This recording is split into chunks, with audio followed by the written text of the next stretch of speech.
Fusion Systems and Services, a powerhouse in innovation, delivering transformative technology solutions. With our groundbreaking cloud-ready product, ITIS, leading the industry as the ultimate RPA solution, trusted by top global enterprises. From mobile application testing to middleware automation, from big data integration to SAP automation, and even Salesforce automation, Fusion Systems is your strategic partner for success. No challenge is too big. No system is too complex. Empower your business with Fusion Systems. Visit us now at fusionsystemsinc.com and revolutionize your future.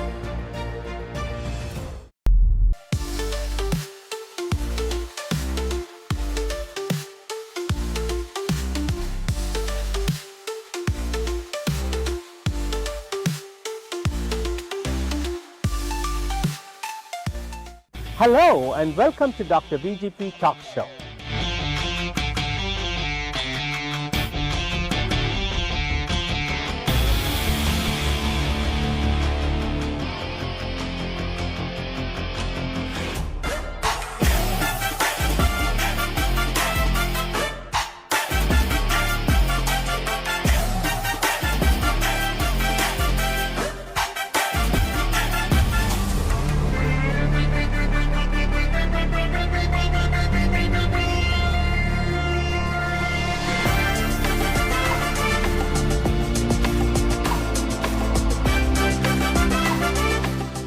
Episode of Dr. VGP's podcast. We are honored to feature a multifaceted personality whose life bridges diplomacy, entrepreneurship, sustainability, and legacy. Meet the one and only Dr. Nawab Mir Nasir Ali Khan. Welcome to Dr. VGP's Talk Show podcast. Thank you so much. And you're all the way coming from Hyderabad. We are today in Atlanta, and we are delighted to have you, Nawab Saab, on Dr. VGP's podcast. And welcome to all our viewers joining us from India, America, Africa, and rest of the world. This is truly yours, Vijay G. Prabhakar.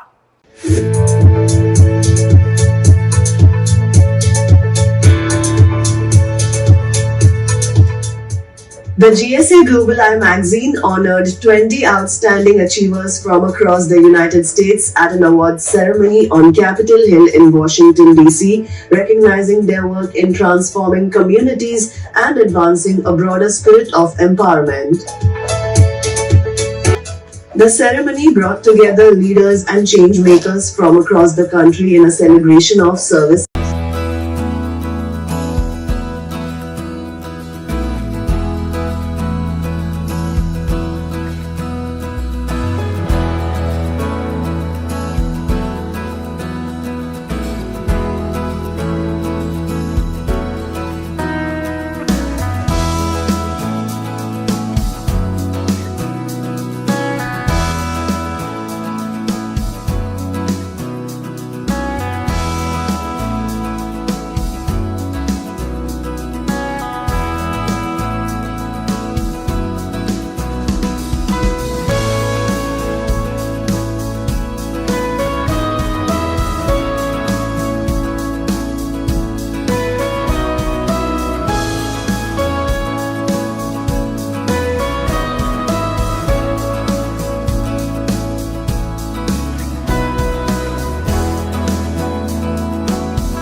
Our guest today is none other, the Honorary Consul of the Republic of Kazakhstan, one of the largest countries in Central Asia. He is the Honorary Consul for the Republic for Telangana and Andhra Pradesh state in India. Sir, it's so wonderful to have you, and a little bit about his family background. Nawab, he's Dr. Nawab Mir Nasir Ali Khan, and he is also belongs a descendant of the original Nawab of the Hyderabad princely state.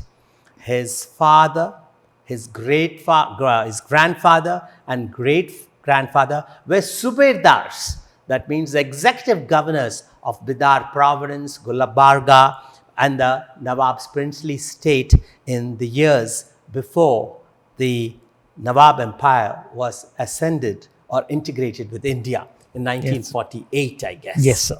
Tell us about your early childhood and your upbringing, Nawab Saab.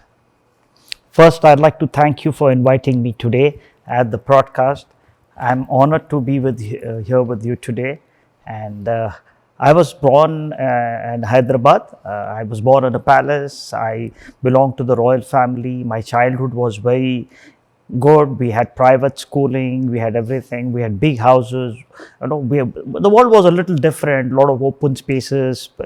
Outdoor playgrounds. But unfortunately, my father died a little early, so a little challenging. My mother took care of us, and we did not have financial issues, but we did have issues with a single parent. But God has been kind. We've been we studied well, and we are here today with you, sir.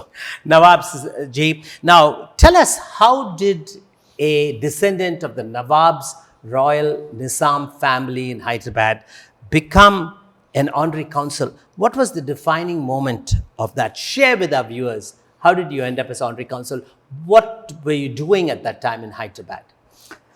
See, originally our family is from Central Asia. The Nizam of Hyderabad was originally from Uzbekistan. My family is from Uzbekistan. The Nizam of Hyderabad family, the Asif Jahi family, ruled India for more than 200 years. And we were one of the biggest princely states in India till 1948, till we became a part of India. And I was a businessman. I was very successful in business. And I always was interested in diplomacy, because in that area you can really help people, Indians living outside India who have issues, problems away from the family. So that was my interest, and I started working towards it. And my success in business and my connection with Central Asia, I got this opportunity of becoming an honorary consul. I was appointed by the Foreign Ministry of Republic of Kazakhstan, and in 2021, and President of India also gave an approval at the same time. So I became a consul general in 2021 for a period of 4 years. And because of my work and appreciation of my work by the government, my term was extended from 2025 to 2030. Now I'm going to be the Consul General of Kazakhstan in India for next 5 years till 2030. Fantastic. Now, when you were Nawabji, you were always referring as business. May I ask, so our viewers will know, where you in the real estate business, and you're credited for transforming Hyderabad through your urban vision. So I've heard that you have shaped Hyderabad skyline with tranquility, modernity, and global standards. What philosophy guides your design vision?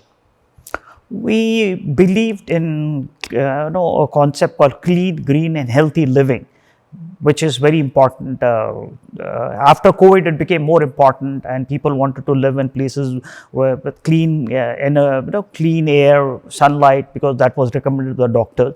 But we were in this business for much before. So how many years were you in the real estate business? Almost about 30 years I've been in real estate. So tell us about your projects, BTR Greens. You talk about clean and green. Yeah. So is it considered a landmark in serene and luxury living?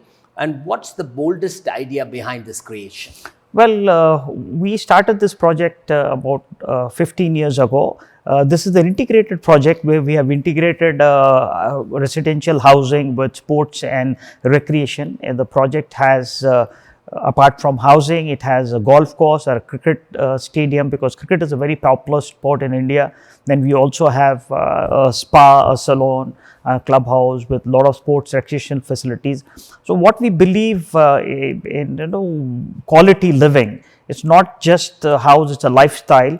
So Banyan Tree Retreat was created, BTR Greens it's called now. It was started as a project, like I said, green, healthy living. It was a very, very successful project, and we believe that we should give a better world to the next generation. So we are into sustainable housing. So we have a zero discharge project, like we recycle 100% of our water. We have our own solar electricity generation. So this project is environmentally very friendly and a sustainable project.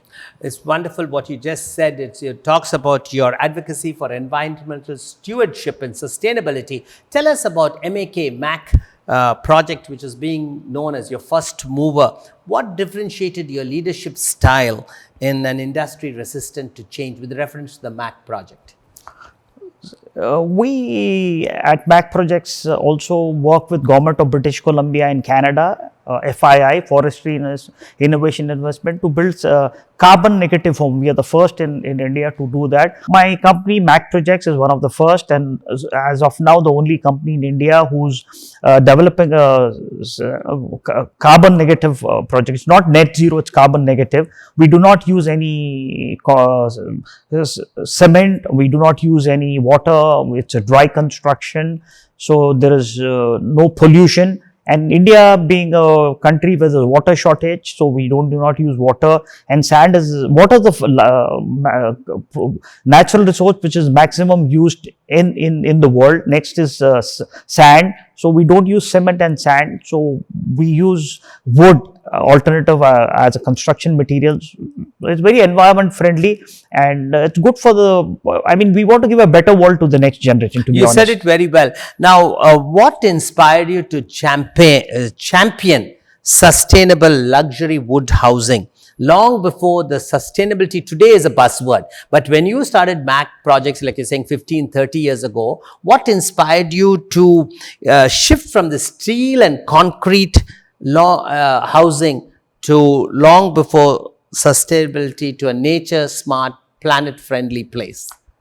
I think it's because of my family background, and my grandfather was a person who liked to plant trees. I was told a story by my mother that when he used to come from a district to the city, he planted trees both sides of the roads for hundreds of kilometers. What visionary, far-reaching. Yeah, this was much before me. Yes.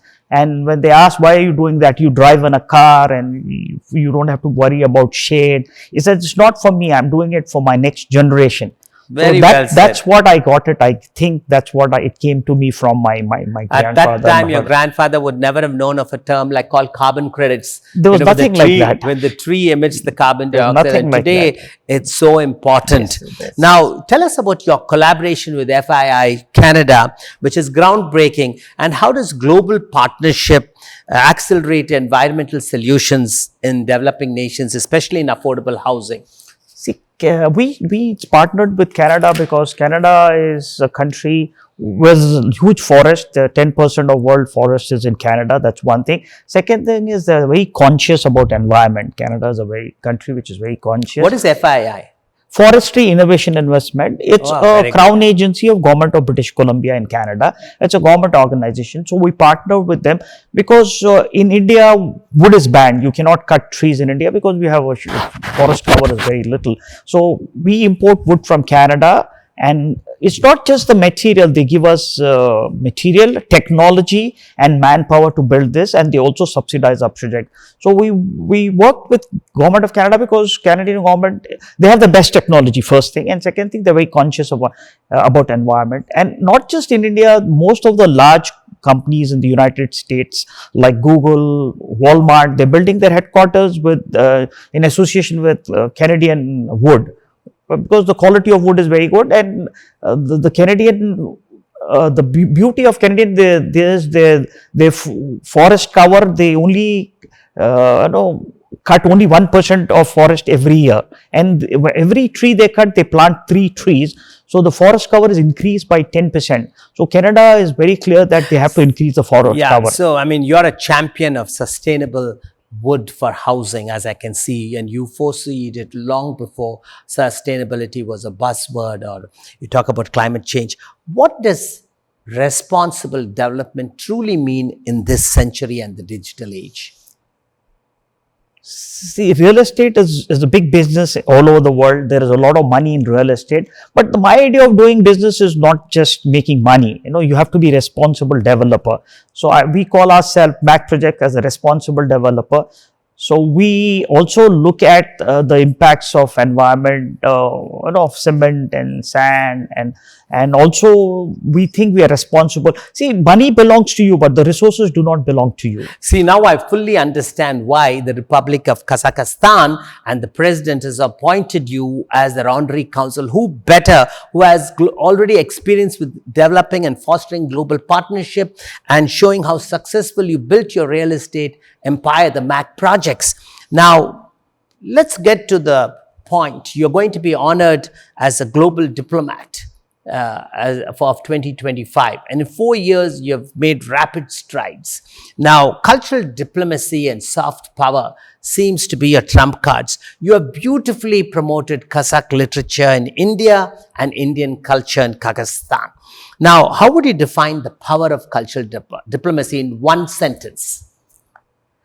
See, I believe in diplomacy, the two things. One is government to government and people to people. I think people to people diplomacy is very powerful. Indian cinema is one, and Indian food is another one. So these two things, and cricket, of course, India, but Kazakhstan not a cricket playing country. But our food and culture, and especially yoga, is very, very popular in Kazakhstan. I think you made 3 C's, Nawabji, very beautifully developed cultural diplomacy in culture, cuisine and cinema. Yes. What better words you've described it. Now, what common value unites India and Kazakhstan that the world often overlooks? See, Kazakhstan is a very interesting country. It's a very peace-loving country. It's one of the safest countries in the world. And diplomatically, Kazakhstan is a very smart country. They believe in peace. They're in good relationship with the United States, with Russia, with China, and with India at the same time. We have very good relationship. We work very closely, and United States of America is one of the biggest investors in Kazakhstan, and we are really thankful to USA, and we are really benefiting out of this relationship. Okay, you had the vision, and you actually executed it, of implementing a Mahatma Gandhi digital museum in your republic. What inspired this idea? See, Mahatma Gandhi is father of India, but believe me, he is very popular outside India also. In every country I go, people know him, respect him. So we thought nothing better than having a museum of Mahatma Gandhi in Kazakhstan to give a message of peace to Kazakhstan, and we were supported by Government of India, Ministry of External Affairs, and also Government of Kazakhstan in willing to do this project with us. Good. Now, during the last 4 years, being a diplomat, being a successful real estate mogul, you must have had tensions and stress. How did you deal with that? See, during the last, my biggest tension and the issue was in COVID during the year 2021. Your appointment was in the peak of the COVID yes, time. Yes, COVID time. Yeah. So we had a lot of Indian students stranded in Kazakhstan, and we had a lot of Kazakh tourists stranded in India. So there was a total lockdown in India. It was very difficult to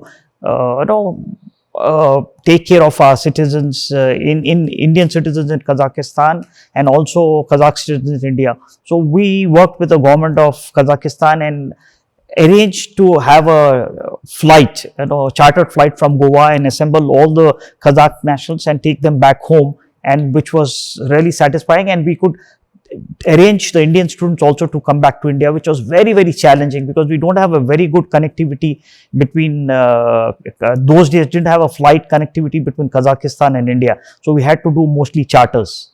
So that was very challenging and satisfying also. And we were very successful in doing that, thanks to the government. Today you're in Atlanta, USA. About 4 weeks ago, our dynamic president had invited the presidents of the C5, all the 5 countries comprising Central Asia. Now, you talked about US being the biggest investor in your republic. Now, tell us how and where do you see the connect with US, India and your republic, especially with Central Asia. You may be aware President Donald Trump has appointed his right-hand man, Sergio Go. He's a naturalized citizen of the United States, but born in Uzbekistan. Thank you for correcting me that.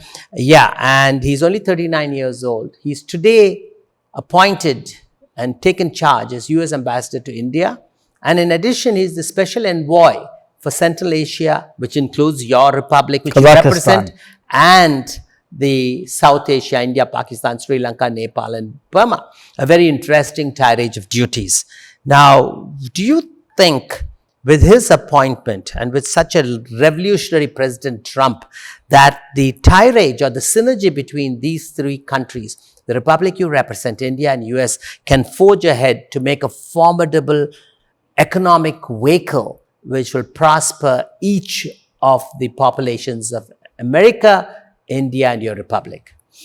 See, we have an organization called C5+1. C5 is all the 5 Central Asian countries and United States, and our president of Kazakhstan, His Excellency, was in United States in November, on the 6th and 7th of November at the White House at the invitation of President Trump, and they have signed $17 billion worth of projects. And like I said, Kazakhstan it's one of the 9th largest country in the world. We are bordering Russia and China, 2 major powers, and very rich in minerals, critical minerals. And we are a hydrocarbon economy, oil and gas. So most of the gas exploration in Kazakhstan is done by American companies. And Kazakhstan is the largest producer of uranium in the world. So we supply uranium to most of the countries for civil nuclear purpose. We supply to United States and Government of India. So we would like United States to invest or work with us in Kazakhstan to explore uranium and help supply uranium to power projects, because uranium is the fuel of the future and nuclear power is very clean and cheap power. So this is one area where in critical minerals, United States can be of great help in exploration in Kazakhstan and also supply to the world, including India. Yeah, very well said, Nawabji. You often say you cannot plow a field by turning it over in your mind. Am I right? Yes, sir. I see Yes, that. Even you have written a book Yes, sir. Earlier. Now, what is the greatest risk you took that changed everything? Well, in business, I can talk about my business. In fact, in the year 2016, 2014-15, the state of Telangana was being divided. Andhra Pradesh was divided into 2 states, and markets were really down. I took the risk of doing this BTR project during that time. BTR Greens. Yeah, yes. BTR Greens. People said it's not the right time. I took the risk and it was very challenging. We had a little bit of an issue in 14-15 during the separation of the state. But believe me, that was one decision which I took a big risk and really paid off. And the project was a great success. So you would say that was a turning point for the better at that time? Yes, it's a risk I took, and it was turning point in my business. And the project was hugely successful and rated as one of the best projects in the country. India is a big country with a lot of developers. I think so that got me. Yeah, thank you, sir. I think that got me a lot of recognition, reputation, And because of that, I think I was recognized by the government and appointed as a consul Just general. during this last few minutes of us having this insightful conversation, Nawabji, I can see fire in your belly, and you're a high energy person, raring to go to do something for your republic, raring to forge new ties with from India, USA, and your republic. It's Kazakhstan. phenomenal. If you had to define your life's purpose in one sentence, how would you articulate it? See, I believe no man is an island. You cannot be successful on his own. No country, no individual, no company. So I think we should unite the world, bring peace-loving countries together. That's my aim, and in life, to bring countries, democracies, like large democracies, like the oldest democracy in the United States, the biggest democracy in the world in India. You just hit bring on my together. next question. You talk about peace and building nations together. Which is tougher, building consensus between nations, or like a real estate builder that you are building a house without last-minute design changes? Which is tougher? Tougher is bringing concessions between the nations, because sometimes politics also, democracy, so there is vote bank politics involved. So Great. There is opposition, there is parliament in India, and the Indian democracy. So if diplomacy were a sport, would you be the striker, the goalkeeper, or the referee? I would definitely like to be the referee. Oh, fantastic. What fuels you more, chai, purpose, or impossible deadlines? Impossible deadlines. Oof, you're the kind of man I'd love to be when I grew up.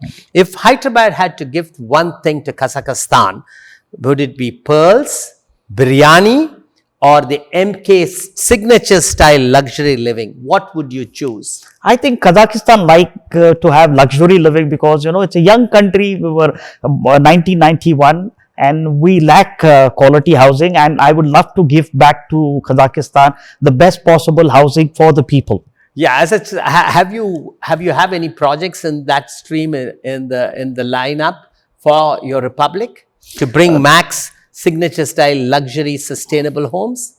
Yes, we are talking to various state governments to get land to build How many states luxury are there housing in your republic? The many states, we have provinces. Majorly we have two cities which are very prominent and very one is Almaty, which is the former capital, and now currently Astana is the capital of Kazakhstan. But we also have a religious tourism to a place called Turkestan, which is also a province. And we have a lot of oil and gas in that area. So different cities have different advantages. Astana is the capital. Almaty is the financial capital of Kazakhstan, and religious capital is Turkestan. These are the three main interesting and important cities in Kazakhstan. It's the largest country in Central Asia. Tell us where it's located and something about your republic. See, Kazakhstan is the 9th largest country in the world. It's the largest country in Wow. the world. It's the largest country in Central Asia. We border major countries like China and Russia. We share a border of 7,500 kilometers with Russia, which is the largest border continuous border between any two countries. We share a border of 2,500 kilometers with China. So we are very strategically located. Strategically placed. Yes, sir. So I think all the superpowers, USA, China, and India, are trying to woo you guys, because you're also very strong in the rare earth elements. Yes, sir. RE. So tell us a little bit about this. What has your republic mean to offer to the world? Like I said, it's a hydrocarbon economy. We have a lot of oil and gas, but more than that, critical minerals. Like I said, we have coal. Other than minerals like coal, we have iron ore, we have copper, and we have, more importantly, we have uranium, which is very, very important, because it's the world's largest producer of uranium. Yes. Currently, we produce 42% of world uranium. Other countries are like, about 10-11% is New Zealand and Australia, which also have uranium. But we are the largest producer, and we are supplying to most of the countries for civil nuclear purpose, including India and United States. Now we understand the strategic importance of Kazakhstan, which everybody is trying to view, and you are in a very fortunate position, and I think they found an ideal diplomat in you to represent them in India as an honorary consul in Hyderabad and Telangana, because wherever you go, you're on a holiday here in America visiting your daughter in Tennessee, but you're taking that force the Kazakhstan wherever you go. Today in Atlanta, you're talking with me. It will reach 42 million people. And I would like to salute the Republic, your president and the Ministry of Foreign Affairs of Kazakhstan and your ambassador in India for giving you such a great responsibility, which you are doing with flying colors, with real sincerity. Now, we'll have, for the next few minutes or two, which we have, John tells me that we have a few more minutes before wrapping up this insightful conversation, Nawab. We are so happy that you joined us. It's called a rapid round fire. We'll ask you some short, crisp, and answers, right? One book that shaped your thinking. The Quran. Excellent. Hyderabad's pride in one word. Hyderabad, it's called in Hindi, Urdu, it's called Ganga Jamni Thavi, very cosmopolitan and it's very tolerant society. Kazakhstan's greatest strength. Diplomacy. Like I said, it was very rare to be for a country to be in good relationship with all India, China, Russia, and the United States at the same time. I don't know of any other country which can handle very well said. Your go-to stress buster. Music. I love to listen to wood housing or concrete. Choose instantly. Definitely wood housing. One global leader you deeply admire. Mahatma Gandhi. Your favorite travel destination. Kazakhstan, Almaty. A value you refuse to compromise on. I can't name one. I said honesty, sincerity. Honesty, fine. Yeah. An innovation or tradition which drives you most. Innovation is important. In today's world, I think with AI, innovation is one thing people misunderstand about diplomats. One thing people misunderstand about diplomats. See, I think diplomats, people think are very diplomatic and get away with a lot of things. But believe me, I take my job very seriously. I want to do justice to what I'm doing. All diplomats would like to do justice to their job. And since they are placed in different countries, they like to help the people from their country and in difficult times. Yeah. Now, would you say your current position as an honorary consul, would you describe it as a full-time, part-time, how in terms of time, how you spend?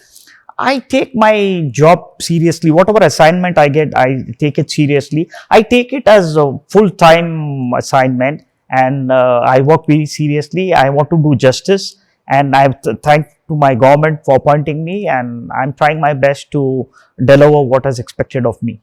Who makes better tea, India or Kazakhstan? Kazakhstan has a tea called Tashkent tea, which is only available in Kazakhstan. Tashkent is the capital of Uzbekistan, but that tea is not available in Uzbekistan. It's only available in Kazakhstan, though I love that. It's called Tashkent Ki Chai. I love that tea. Wow. So if you're given an opportunity, Nawabji, to take 3 people out for dinner from the past or present, who would those be? They could be your mentors, your hero, your family, whoever you want. It will definitely be, like I said, my favorite Mahatma Gandhi and my father. I'm grateful to my father. What's his full name? To tell my father, Dr. Nawab Mir Yusuf Ali Khan, was a great man. I want to be like him. It's a difficult job. That's one thing. And to be honest, I would love to take VGP with me for a dinner, honestly. I'm very impressed with the work he does. I'm really thankful to him. So kind of you, I'm being sir. very honest. I'm so kind of you. It's all God's blessings and things. Tell our viewers a little bit in 60 seconds about your wonderful family. Like I said, I was born in the aristocratic family of Hyderabad, and I'm married. My wife, my lovely wife, Meher Fatima Khan, is my greatest support. I think I owe most of my success to my wife. I worked hard, but without her support, I wouldn't have been here. I have 2 sons and 2 daughters. My elder son studied in the United States. He's back home. He's working with us in sustainable development. My daughter lives in the United States. She's studying in the US. She's doing a master's. My son-in-law is a doctor. He's a Canadian, but he's a doctor working in a hospital here in the United States in Memphis, Tennessee. And my younger son works with the government of Kazakhstan. He's in Kazakhstan. And my younger daughter goes to a very interesting school called Rosenberg Institute of Rosenberg in Switzerland. And it's a very small school of 200 students from 60 countries. and very popular among the ruling families of Central Asia and the Middle East. So that's my family, sir. Fantastic, Nawabji. I mean, I could see from that your journey is not at all done. It's, I would say, half complete. You have the best is yet to come. Yes, and I think the force behind all your success is your wonderful wife, like you said, Meherji, and great to know about your family. Now, wrapping up this wonderful episode, with 3 words or 3 adjectives, can you describe yourself to your viewers? Sincere, honest, and dedicated husband. You could just hear from the wonderful, multifaceted visionary whose life is yet to finish his ambitions, his goals. He's only halfway in the halfway mark, and he describes himself sincere, sincerity, integrity, honesty, and dedication and hard work. Maybe a dedicated husband, father.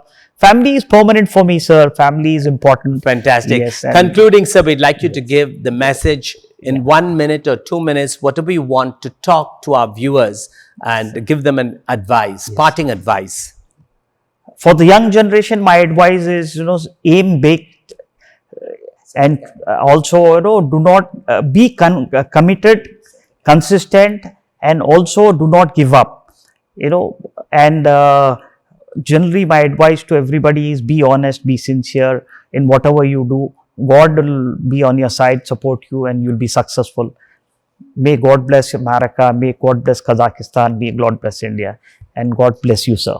Thank you so much, Nawab Mir Nasir Ali Khan ji, for joining us on this insightful thing. And we really learned a lot about your personality, the man who makes a difference in today's global diplomacy. Thank you, sir. We're ending and signing off. Truly yours, Vijay G. Prabhakar. Thank you.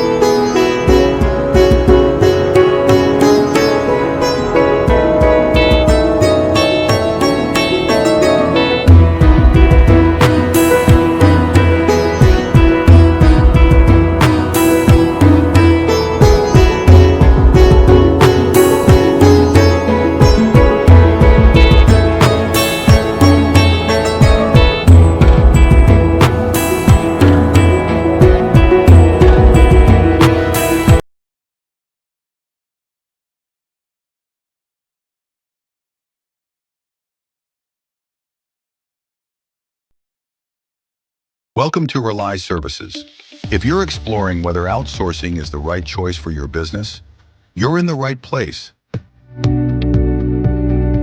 Outsourcing is the practice of hiring an external organization to handle specific tasks or services on behalf of your company.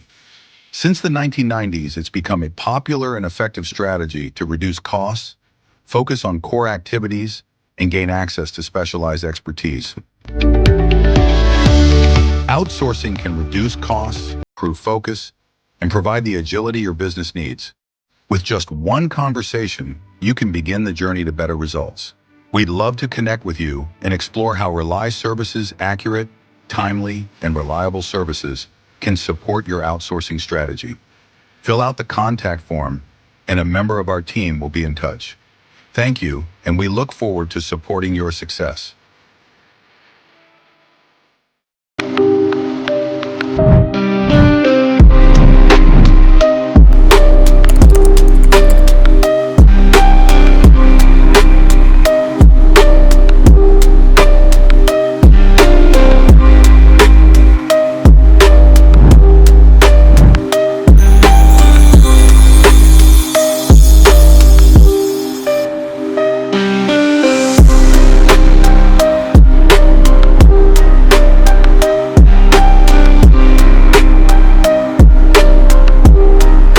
Dear viewers, elevate your business to new heights and reach 35 million potential customers with Global Eye Digital.